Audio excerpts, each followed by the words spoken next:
नमस्कार साथियों, मेरा नाम है आर.के. सिंह। संस्कृति आईएएस के यूट्यूब चैनल पर आप सभी का स्वागत है।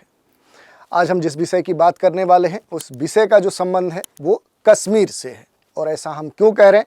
क्योंकि आज एक न्यूज़ है जो बड़े स्तर पे सर्कुलेट हो रही है, जिसमें ये कहा जा रहा है कि क्या सरकार अब कश्मीर का नाम बदलने जा रही है। ये आज चर्चा का विषय है। ऐसा क्यों है? क्योंकि कश्मीर के नाम को लेकर केंद्रीय गृह मंत्री जो अमित शाह हैं, उनके बयान से पूरा सियासी हलचल मचा हुआ है। क्यों मचा हुआ है? क्योंकि जो गृह मंत्री है उन्होंने एक पुस्तक जो कि नाम है Jammu and Kashmir Ladakh through the ages, इसी के विमोचन के अवसर पे कुछ ऐसी बातें कही जिस कारण से पूरा जो सियासी जो हल्का है वहाँ पर एक तरह से देखें चर्चा का विषय बन गया है कि क्या कश्मीर का नाम बदलने जा रही है मोदी सरकार। तो देखेंगे कि आखिर ये पूरा मामला है क्या, क्यों चर्चा में है और अमित शाह के बयान पर क्या प्रतिक्रियाएं आ रही हैं। और कश्मीर के संदर्भ में देखें तो गृह मंत्री ने कश्यप का नाम क्यों लिया, जिसके कारण से ये भी कहा जा रहा है कि क्या किस व्यक्ति के नाम पर कश्मीर का नाम सरकार रखने जा रही है। यही नहीं, भारत में जो राज्य हैं, जो शहर हैं, जो प्लेसेस हैं, उनके नाम बदलने को लेकर हमारे यहाँ संविधान में या इस तरह के कौन से प्रावधान हैं, इसके अलावा कौन से वे सिद्धांत हैं जिनके अनुसार नामों में परिवर्तन की अनुमति प्रदान की गई। ये सभी विषय हैं जिन पर हम आज चर्चा करने वाले हैं। चलिए देखते हैं कि कश्मीर का नाम क्या बदलने जा रही है मोदी सरकार। ये मुद्दा क्यों चर्चा में है? तो देखिए, केंद्रीय मंत्री जो अमित शाह हैं, इन्होंने कश्मीर के नाम की जो उत्पत्ति है उस पर एक बड़ा बयान दिया और उन्होंने कहा कि यह महर्षि कश्यप के नाम पर हो सकता है। ये बात कही गई है गृह मंत्री के द्वारा। अमित शाह बोले कि कश्मीर का जो नाम है वो महर्षि कश्यप पर पड़ा होगा। इन्होंने ये भी कहा कि शासकों को खुश करने के लिए लिखे गए जो इतिहास हैं उनसे मुक्त करने का अब वक्त आ चुका है। ये बात कही गई है यहाँ पर गृह मंत्री के द्वारा। चलिए अब देख लेते हैं कि आखिर ये पूरा मामला है क्या। तो देखिए, कश्मीर के नाम को लेकर जो केंद्रीय गृह मंत्री अमित शाह हैं, इनके बयान से पूरा सियासी जो हलचल है वो तेज हो गई है। कहीं ना कहीं जो गृह मंत्री अमित शाह हैं, इन्होंने गुरुवार को दिल्ली में एक पुस्तक जिसका नाम है Jammu and Kashmir and Ladakh through the ages, इस पुस्तक के विमोचन कार्यक्रम में कुछ बातें कही, जहां पर इन्होंने कहा कि हम जानते हैं कि कश्मीर को कश्यप की भूमि के नाम से जाना जाता है। शायद ये हो सकता है कि उनके नाम से ही कश्मीर का नाम पड़ा हो। यही नहीं, इनका ये भी कहना था कि इतिहासकारों ने कश्मीर का जो इतिहास है वो पुस्तकों के जरिए बताने की कोशिश की है। मेरी इतिहासकारों से ये भी अपील है कि वो प्रमाण के आधार पर ही इतिहास लिखें। बुक लॉन्चिंग के मौके पर देखें तो कश्मीर के 10,000 साल पुरानी जो संस्कृति है, जो कल्चर है, जो वहाँ का इतिहास है, उसका भी जिक्र गृह मंत्री ने किया। और उन्होंने ये भी कहा कि गुलामी के दौर हमारे गौरवशाली इतिहास को साजिश के तहत मिटाया गया है। तो ये बात कही गई है और कहीं न कहीं इस कारण से देखें तो अब बड़े स्तर पे इस पूरे मामले की चर्चा हो रही है। यहाँ पर गृह मंत्री के द्वारा ये कहा गया कि जब 8,000 साल पुरानी पुस्तकों में कश्मीर और झेलम का जिक्र है तो कोई भी इस पर टिप्पणी नहीं कर सकता है कि कश्मीर आखिर किसका है। कश्मीर भारत का अविभाज्य अंग है और हमेशा ही रहेगा।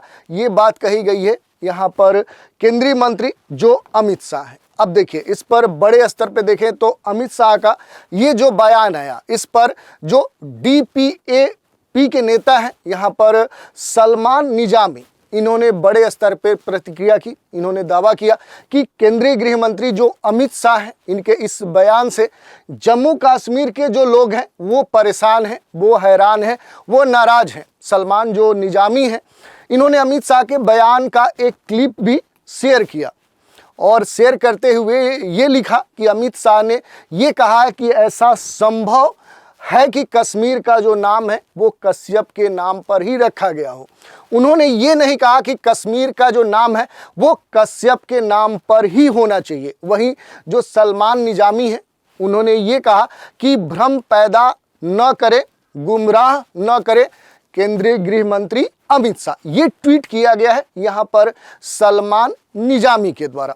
अब थोड़ा सा देखें कि आखिर अमित शाह ने कहा क्या। तो केंद्रीय गृह मंत्री अमित शाह ने कहा था कि इतिहासकारों ने कश्मीर का जो इतिहास है वो पुस्तकों के जरिए बताने की कोशिश की, लेकिन मेरी अपील है कि प्रमाण के आधार पर ही किताबें लिखी जाए। 150 साल का एक दौर था जब इतिहास दिल्ली तक सीमित था। वो समय शासकों को खुश करने का था, यह समय इतिहास को मुक्त करने का है। मैं इतिहासकारों से अपील करता हूं कि वो हमारे हजारों साल पुराने जो इतिहास हैं उन तथ्यों को ध्यान में रखते हुए ही इतिहास लिखें। इसके लिए अनुच्छेद 370 और अन्य जो आर्टिकल्स हैं उन पर भी खास तौर पे जो केंद्रीय गृह मंत्री हैं उन्होंने बात रखी। इसके अलावा देखिए तो कश्मीर के संदर्भ में जो कश्यप नाम है, आखिर ये क्यों लिया गृह मंत्री ने। तो देखिए एनबीटी से प्रकाशित इस पुस्तक की लॉन्चिंग के मौके पर अमित शाह ने यह बताया कि Jammu and Kashmir and Ladakh through the ages ने सालों पुराने मिथक के संदर्भ में लोगों का जो मार्गदर्शन है वो मार्गदर्शन करने का काम किया है। उन्होंने ये भी कहा कि देश में हर कोने का जो इतिहास है वो हजारों वर्ष पुराना है। हर स्थान का अपना प्राचीन संस्कृति है, उसका अपना एक इतिहास है, उसका अपना एक धरोहर है, लेकिन गुलामी के कालखंड में इसे भुला दिया गया।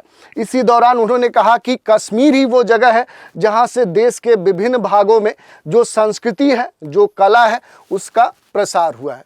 यहाँ तक कि बौद्ध धर्म में जो भगवान बुद्ध हैं उनके बाद परिष्कृत किए गए जो सिद्धांत हैं उनका सूत्रपात भी कहीं न कहीं कश्मीर से ही हुआ है। अब इसमें ये पूरा जो मामला है ये अब चर्चा का विषय बना हुआ है। अब आने वाले समय में ये भी देखना है कि क्या वाकई में जो सरकार है अब वो कश्मीर का नाम बदलने वाली है। लेकिन इसके साथ एक महत्वपूर्ण विषय ये भी हो जाता है कि आखिर भारत में जो राज्य हैं, जो अलग अलग स्थान हैं, जो प्लेसेस हैं, उनके नाम बदलने को लेकर क्या प्रावधान है, थोड़ा सा उसकी हम चर्चा करते हैं कि भारत में राज्यों और शहरों का जो नाम है उनके बदलने की क्या प्रक्रिया है। तो पहले हम देखते हैं कि किसी भी राज्य का नाम बदलने की क्या प्रक्रिया है। तो देखिए संसद के पास राज्य का नाम बदलने का पूरा राइट्स है, पूरा अधिकार है, और भारत का जो संविधान है वो संसद को आर्टिकल 3 के तहत राज्य का नाम बदलने का अधिकार देता है। तो ये पॉइंट दोनों आपके लिए काफी महत्वपूर्ण है। संविधान का जो अनुच्छेद 3 है ये स्पष्ट रूप से किसी भी राज्य के क्षेत्र, उसकी सीमाओं, उसके नाम को बदलने की जो प्रक्रिया है उसका वर्णन करता है। राज्य का जो नाम है वो बदलने के लिए अपनाई जाने वाली जो प्रक्रिया है वो कुछ इस प्रकार है। संसद या जो राज्य विधानसभा है ऐसे परिवर्तन के लिए विधेयक प्रस्तुत कर सकते हैं, और संसद में राष्ट्रपति की जो संस्तुति है उसके बिना विधेयक प्रस्तुत नहीं किया जा सकता। ये भी हमारे संविधान में वर्णित है। जो राज्य ऐसे परिवर्तनों से प्रभावित होने जा रहे हैं उस राज्य के कानून को विधेयक के साथ प्रस्तुत किया जाना चाहिए, और राज्य विधानमंडल निर्धारित समय अवधि के भीतर विधेयक पर अपने विचार प्रस्तुत कर सकता है। यहाँ पर राज्य विधानमंडल की बात करें तो राज्य विधानमंडल के विचार या जो सुझाव हैं वो राष्ट्रपति या संसद के विरुद्ध लागू नहीं किए जा सकते। यही नहीं, यहाँ पर यह भी कहा गया है कि ये कदम बेकार लग सकता है, लेकिन संघवाद की भावना को बनाए रखने के लिए ये जो कदम है ये जरूरी है, और राज्य से परामर्श करना जरूरी है क्योंकि इससे उसके ऊपर असर पड़ेगा। यही नहीं, ये भी कहा गया कि राज्य विधानसभा के सुझाव प्राप्त होने के बाद या सीमित समय जो अवधि है वो समाप्त होने के बाद जो विधेयक होगा वो संसद में फिर वापस चला जाता है। फिर जो संसद है वो विधेयक पर आगे विचार विमर्श करती है। किसी भी सामान्य विधेयक की तरह इस विधेयक को भी अगर 50% +1 वोट के साधारण बहुमत से ये पारित हो जाता है तो इसके बाद ये विधेयक को राष्ट्रपति के पास अनुमोदन के लिए भेज दिया जाता है।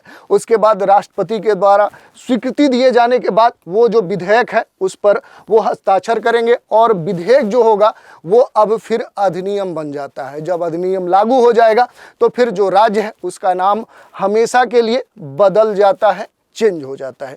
तो ये हमने देख लिया कि आखिर राज्य के जो नाम है उसके बदलने की प्रक्रिया, उससे संबंधित जो प्रावधान है वो हमारे संविधान में क्या दिया गया है। इस प्रक्रिया में जो राज्य है राज्य जो शब्द है उसमें राज्य और केंद्र शासित जो क्षेत्र है वो शामिल है, तो ये भी आपको ध्यान रखना है। इसके अलावा देखिए, अगर किसी राज्य में कोई शहर है, कोई स्थान है, उसके नाम बदलने की क्या प्रक्रिया, उससे संबंधित क्या प्रावधान है, इसको देखें तो किसी भी नाम या किसी शहर का जो स्थल है उसके नाम के बदलने की जो प्रक्रिया है वो राज्यों के नाम बदलने की प्रक्रिया के लगभग समान ही है। राज्य में किसी शहर या किसी क्षेत्र का नाम बदलने के बारे में कोई संवैधानिक प्रावधान तो नहीं है, लेकिन नाम बदलने का जो अधिकार है वो राज्य विधानमंडल को ही प्रदान किया गया है। ये जो प्रक्रिया है वो कुछ इस प्रकार है। राज्य में किसी विशेष शहर या किसी प्लेस या स्थान का नाम बदलने का अनुरोध के रूप में विधानसभा के किसी सदस्य के द्वारा प्रस्ताव पेश किया जाना चाहिए। प्रस्ताव पर चर्चा होगी, चर्चा में नाम बदलने के जो कारण होंगे, संभावित जो परिणाम होंगे उस पर चर्चा होगा। प्रस्ताव के प्रवर्तन पर औपचारिक वोटिंग होगी, मतदान होगा और प्रस्ताव पारित होने के लिए साधारण बहुमत की आवश्यकता होती है। और एक बार पक्ष में अगर बहुमत प्राप्त हो जाता है तो फिर जो प्रस्ताव है वो पारित मान लिया जाता है। इसके बाद जो प्रस्ताव है, प्रस्ताव के रूप में प्रस्ताव जो है ये गृह मंत्रालय को प्रस्तुत किया जाता है। गृह मंत्रालय इस पर विचार करता है और राज्य जो एजेंसियां हैं उनसे परामर्श लेता है। जिन एजेंसियों से अनुमोदन की आवश्यकता है, जैसे रेल मंत्रालय है, खुफिया एजेंसी है, डाक विभाग है, भारतीय सर्वेक्षण विभाग है, भारत का महापंजीयक है, इनसे जो गृह मंत्रालय है वो सलाह लेता है। यदि मंत्रालय सभी एजेंसियों के द्वारा जो प्रस्ताव है वो मंजूर कर लिया जाता है तो मंत्रालय के द्वारा जो अनापत्ति जो प्रमाण पत्र है वो जारी कर दिया जाता है। फिर मंत्रालय से मंजूरी मिलने के बाद राज्य जो सरकार है वो राजपत्र में आधिकारिक जो अधिसूचना है वो रिलीज करती है। अधिसूचना में देखें तो राज्य या जो भी शहर होता है, जो प्लेस होता है, उसके नाम में देखें तो किए गए जो बदलाव हैं उनका विवरण शामिल किया जाता है। उसके बाद उस शहर, उस स्थान का जो नाम होता है वो बदल जाता है। इसके अलावा देखिए, अगर हम बात करें कि कौन से सिद्धांत हैं जिनके अनुसार नामों में परिवर्तन की भी अनुमति दी गई है, तो पत्र में देखें तो 5 व्यापक सिद्धांत हैं जिनका उल्लेख किया गया है, जिन्हें राज्य सरकार कोई भी बदलाव करते समय ध्यान में रखेगी। जो 5 सिद्धांत हैं, पहला जो है, जब तक कोई ठोस कारण न हो तब तक कोई बदलाव वांछनीय नहीं है। लोग पहले के जो नाम है उसके आदी हो जाते हैं और किसी भी बदलाव को पसंद नहीं करते हैं। किसी स्थान का जो नाम है उस स्थान या क्षेत्र के लोगों के लिए महत्वपूर्ण भी हो सकता है, इससे बदलना लोगों के स्वागत योग्य नहीं हो सकता है। इसके अलावा किसी ऐसे स्थान का जो नाम जो ऐतिहासिक दृष्टिकोण से महत्वपूर्ण हो या उस स्थान के इतिहास से जुड़ा हो तो उससे बदलने से बचना चाहिए। किसी स्थान का जो नाम है अगर वो केवल देशभक्ति दिखाने या भाषाई कारणों से बदलने से बचना चाहिए। इसमें अपवाद भी हो सकता है, ये बात कही गई है कि उस स्थान के मौजूदा नाम में किसी शहीद का नाम जोड़ा जा सके या शहीद की जो भूमिका है उसको राष्ट्रीय जीवन में सामान्य मान्यता मिले। इसके अलावा जो सिद्धांत है, भ्रम से बचने के लिए ये ध्यान में रखा जाना चाहिए कि किसी भी पड़ोसी स्थान का जो नाम है वो समान नहीं होना चाहिए, या फिर किसी स्थान का नाम बदलने के लिए जो राज्य सरकार है उसके द्वारा विस्तृत कारण बताया जाना चाहिए। तो ये हमने देख लिया कि किसी भी राज्य या किसी राज्य में जो शहर हैं, जो स्थान है, उनके नाम बदलने की जो प्रक्रिया है, हमारे यहाँ जो प्रावधान है वो क्या है, उस पर हमने चर्चा कर ली। अब थोड़ा सा बात कर लेते हैं कि कौन थे महर्षि कश्यप जिनके नाम पर बना है कश्मीर, और इन्हीं की चर्चा करके अमित शाह ने जो सियासी गलियारा है वहाँ पर हलचल मचा दी है। थोड़ा सा देखिए, यहाँ पर अगर हम बात करें तो महर्षि कश्यप और उनका कश्मीर से जो रिश्ता है, कश्यप ऋषि ब्रह्मा जी के मानस पुत्र मरीचि के पुत्र थे। इनकी माता का नाम कला था, वे ऋषि कदम की बेटी थी और कश्यप ऋषि की 17 पत्नियां थी। ये सब देखें तो पौराणिक कथाओं में या जो हमारे ग्रंथ हैं वहाँ पर दर्ज किए गए हैं। इनमें से मानस पुत्रों का जन्म हुआ था। कश्यप ऋषि ने कई सारे ग्रंथ जैसे कश्यप संहिता है, स्मृति ग्रंथ है, इन ग्रंथों की रचना की है। प्राचीन ग्रंथों के मुताबिक महर्षि जो कश्यप है इन्होंने कश्मीर में तपस्या की थी, तो ये इनसे जुड़ा हुआ एक महत्वपूर्ण विषय है। कश्मीर का जो नाम है ये ऋषि कश्यप के नाम पर ही बसाया गया था और कश्मीर के पहले राजा भी महर्षि कश्यप ही थे। इसके अलावा कश्मीर की घाटी में सबसे पहले कश्यप समाज ही रहता था। तो कहीं ना कहीं ये भी कहा जाता है कि इस कश्यप समाज के रहने के कारण ही हो सकता है कि जो कश्मीर का नाम है वो इस क्षेत्र का नाम कश्मीर पड़ा हो। इसके अलावा देखिए कौन थे कश्यप जिनका कश्मीर से था ना था, तो ये भी कहा जाता है कि इतिहास प्राचीन काल में मिलता है और प्राचीन ग्रंथों में कश्मीर की जो संस्कृति है, वहाँ की जो महिमा है, उसका विस्तार से वर्णन हमें मिलता है। कई सारे जो ऐतिहासिक जो ग्रंथ हैं, उनके जो पन्ने हैं, जब उनको हम पलटते हैं तो महर्षि कश्यप का नाम आता है और उनके द्वारा बसाया गया जो क्षेत्र है उसका भी नाम आता है, जहाँ पर कहा जाता है कि महर्षि कश्यप ने यहाँ तपस्या की थी और उसके बाद अपने ख्वाबों का जो राज्य है कश्मीर, उसका कहे तो यहाँ पर स्थापना की थी। इतिहास खंगाले तो भी पता चलता है कि कश्मीर घाटी में सबसे पहले कश्यप समाज रहता था। महाभारत काल में देखें तो गढ़पतियार और खीर भवानी मंदिर का भी जिक्र आता है। ये आज भी कश्मीर में स्थित है। स्थानीय लोग ही नहीं बल्कि कश्मीर भूमि में रुचि रखने वाले यहाँ पर बड़े संख्या में देखें तो आस्था के कारण आते हैं। तो ये कुछ हमने देख लिया। इसके अलावा अगर हम देखना चाहें तो महर्षि कश्यप को लेकर कई सारी जो पौराणिक कथाएं हैं वो भी प्रचलित हैं, इनके बारे में भी डिटेल से हम देख सकते हैं। तो आज के एपिसोड में हमने बात कर ली कि आखिर कश्मीर का क्या नाम बदलने जा रही है सरकार, आखिर ये पूरा मसला क्या है, ऐसा अमित शाह ने क्या बयान दे दिया है जिस कारण से जो सियासी हल्का है वहाँ पर एक तरह से हलचल मची हुई है। और इससे जुड़े हुए जितने भी विषय थे कि आखिर क्या सरकार नाम बदलने जा रही है, अगर नाम बदलने जा रही है तो ऐसा क्यों करने जा रही है, और अपने देश में किसी भी राज्य क्षेत्र में अवस्थित जो प्लेस है, स्थान है, शहर है, उसका नाम बदलने से संबंधित क्या प्रोविज़न है, क्या संविधान में प्रावधान है, उससे जुड़े हुए और अन्य जो भी पहलू थे उन पर भी हमने संक्षिप्त रूप से बात की। तो आज के एपिसोड में इतना ही। आप सभी हमारे साथ बने रहें, इसके लिए धन्यवाद।